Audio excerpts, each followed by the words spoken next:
पंडित जवाहरलाल नेहरू रहने वाले उत्तर प्रदेश इलाहाबाद की मृत्यु हुई दिल्ली में तो उनकी समाधि दिल्ली में बनाई गई।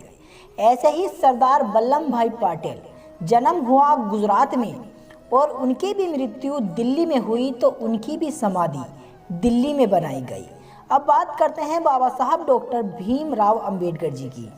दोस्तों, जिस तरह इन दोनों महान पुरुषों की समाधि दिल्ली में बनाई गई है और इनकी दिल्ली में ही मृत्यु हुई थी, ऐसे ही ठीक बाबा साहब डॉक्टर भीमराव अंबेडकर जी की भी मृत्यु दिल्ली में ही हुई थी, लेकिन उनकी समाधि मुंबई महाराष्ट्र महू में बनाई गई है, जहां बाबा साहब भीमराव अंबेडकर जी का जन्म हुआ था।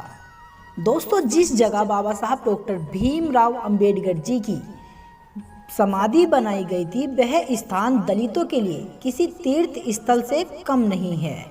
और जिस तरह से पंडित जवाहरलाल नेहरू और सरदार वल्लभ भाई पटेल की समाधि के पास में भीड़ होती है दिल्ली में, यदि दिल्ली में ही बाबा साहब डॉक्टर भीमराव अंबेडकर जी की समाधि बनाई होती तो उनके मानने वालों की भीड़ और तादाद इतनी होती कि वहां पर कदम रखने के लिए भी जगह नहीं मिलती।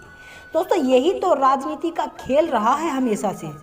दोस्तों, बहुजन समाज को दूसरे समाज के लोग चाहते ही नहीं हैं कि कभी ये ऊपर आए। जिस तरह 75 साल पहले बहुजन समाज नीच और अछूत था, आज भी उसी तरह अछूत और नीच बना रहे। और यहाँ पर बहुजन समाज की सबसे बड़ी गलती ये है कि वो खुद भी नहीं जानता कि वो क्या कर रहा है। बाबा साहब भीमराव अंबेडकर जी को मानने की बजाय वो धर्म में बढ़ रहा है।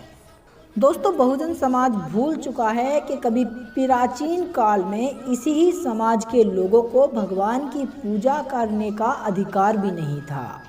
दोस्तों, आज के समय में दूसरे समाज के लोग संविधान को पढ़कर अपने बच्चों को नौकरी पर लगा रहे हैं, विदेशों में कमाने भेज रहे हैं, लेकिन हमारा हिंदू दलित समाज धर्म में बढ़ रहा है। दोस्तों, आपको ये जानकारी कैसी लगी मुझे तो नहीं पता, लेकिन अपनी राय मुझे कमेंट में ज़रूर दें। जय भीम, जय भारत, जय संविधान।